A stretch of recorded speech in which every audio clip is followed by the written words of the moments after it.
Huwag ka mag-alala, Torre, kasi matagal ko na talaga gusto makabugbog ng unggoy. Kung gusto mo lang talaga ng suntukan, bakit kailangan mo pa ng charity?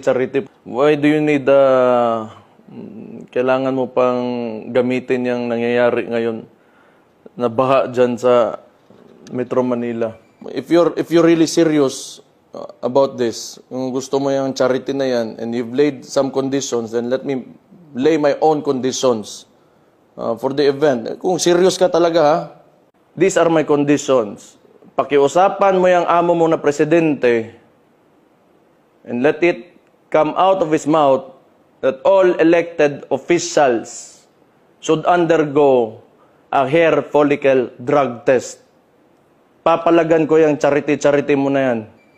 Wala problema. If it will answer the issues nitong bansa natin, I can do that.